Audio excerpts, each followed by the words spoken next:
Okay, Elizabeth, so here we are with new essays from you. Let's get right into this. See what you had to say. Okay. IELTS scores. Fine. Alright, so the bar chart illustrates the mean band scores in men and women in here. Listening, speaking, reading, and writing. Academic IELTS in 2012, according to... Carefully here. That's not a big deal. Overall, women achieved better scores than men in all the skills, but this was a symbolic difference of just no, not really symbolic. You know what a really good term for this is? Negligible. Okay? Meaning that, like, statistically, it's not even important. Or it's just, like, minimal. You could have also said that, but this is just a minimal difference of less than 1 point or something. So there's a couple of different ways that you could say that. The highest qualifications for women were obtained in listening and reading, whereas men achieved even. Do you mean equal? Qualifications, not equal scores. You keep saying qualifications. Maybe you mean scores. Try to use that as well. In all disciplines, with the exception of writing, where both sexes were given the lowest score. Females were given a band score of 6.1 for the listening skill, while men obtained 5.8, a lower mark. There was the same previous mentioned task achievement. No, let's rephrase that so it's not so awkward. How about both sexes? There was the same previous... I don't know what you mean by that. Because then you say 6.1. Oh, okay. How about the same difference occurred in reading the same point difference, you could have said, or the same score difference, or the same scores occurred in reading while the writing assessment was the poorest scored band for both men and women, with 5.6 and 5.4 respectively. Okay, that part's fine. Regarding the speaking task, there was the smallest gap in terms of score. Just say score here, with only 0.1 difference, not of, but to get rid of the of, between men and women's apostrophe S grade. Women and men obtained 5.9 and 5.8 each. Major differences in grading were found in listening and reading papers with a gap of 0.3 points between sexes. Okay. Fine. You covered all the points. I think this is a fairly easy one to do. Your expressions were a little awkward. So for me, that's just it. And so this, when I say something like that, you should know that this would affect two criteria, essentially. It would affect your task achievement, but it would also affect, in your case, the grammar, because I think a lot of the problems was with grammar. I would have liked a little more range and a little more accuracy in your vocabulary. Your organization was fine, so your coherence and cohesion score, I think, would be pretty good, even though I think there were some places where you were a little repetitive. So that's my feedback about this task 1. Yeah, I think that those two scores, grammar and test achievement, would probably fare the lowest, even though your coherence and cohesion was pretty good. Let's take a look at the other essay. Okay, here it is. Many governments in the world spend large amounts of money on art. Then other people think they should spend money on other things rather than art. Let's see. Experts throughout both the developing and developed countries have debated whether governments should allocate public money to art, or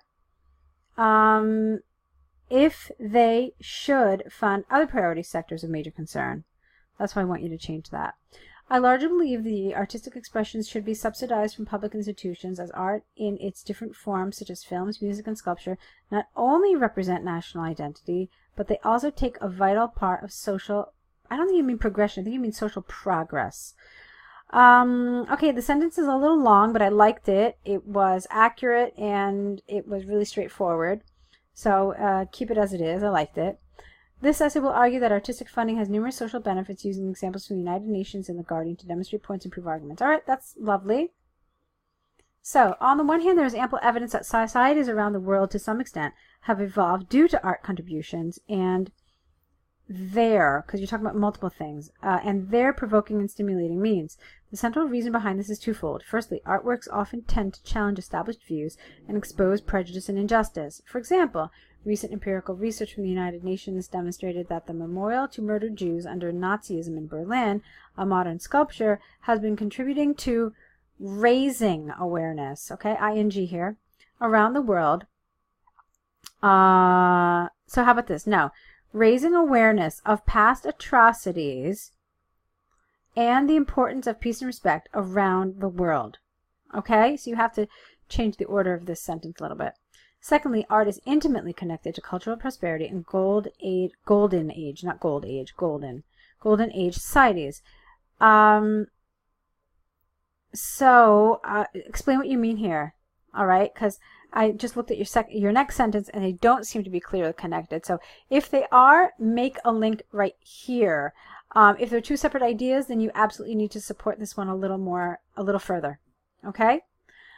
So it must not be forgotten that art is a powerful tool that was brutally controlled by dictatorships and empires. Okay? Again, explain what you mean. Give me an example. Just back it up with something. So, therefore, art practice must be promoted, ed, financially to preserve both art and free speech. Well, no, to keep them alive or to preserve them, full stop. On the other hand, although there is a case for cultural blossoming and even art being a key driver for freedom and social evolution, this necessity of funding other essential sectors cannot be overstated. This is largely because areas such as education, health services, and national security are sectors of major public concern. A large investment is required due to expensive infrastructures. For example, an extensive survey from The Guardian showed that over 80% of British citizens are concerned about the NHS's crisis and suggest that major investment should be made to secure patients' safety. Consistent with this line of thinking is that public health, education, and security are seen as primordial necessities. So far, I love everything, but I would change this word, okay? Primary necessities, basic necessities, not really. I mean, it's a nice word. It doesn't create the collocation that you're looking for here. Necessities that governments must guarantee. Thus, it is possible to state beyond doubt that these sectors should be subsidized the most publicly due to the importance in the welfarism. I have a question mark about this word, but I'm going to leave it. Let me see. Okay, fine. So to conclude, even though, careful here, other sectors such as health services should be funded due to the high financial cost and their nature of essential services, to a large extent I believe that the arts are vital for well-functioning societies due to cultural prosperity. Okay. However, sectors that were originally funded and free of charge, such as here, the NHS, are predicted, I think you mean, to be privatized eventually. Okay, so it sounds like to me that this for you is what you're supporting more, right? So if that's the case, then you have to reverse your paragraphs. You always start with the side that you don't support as strongly, and then you move on to the side that you do support. This is really important for your coherence and cohesion grade. You saw that I really read through it very easily, and that's a wonderful testament to the way you wrote it, because the language, except for where you saw me halt and kind of try to change things, it was natural, it was easy to read. So I liked a lot of it, a lot of good vocabulary, a lot of good grammar. Just the errors that I mentioned before. Your task response was good, your development was really strong. It seems like it's a subject you're knowledgeable about, and it comes across in this essay. But like I said, you have to switch around the paragraphs, and then the other things that I mentioned in terms of grammar and anything else I said earlier. All right, so good job with this, Elizabeth. Correct your essays, send them back, keep writing. We'll be here, we'll be waiting, so good luck, and I'll wait for your next essays.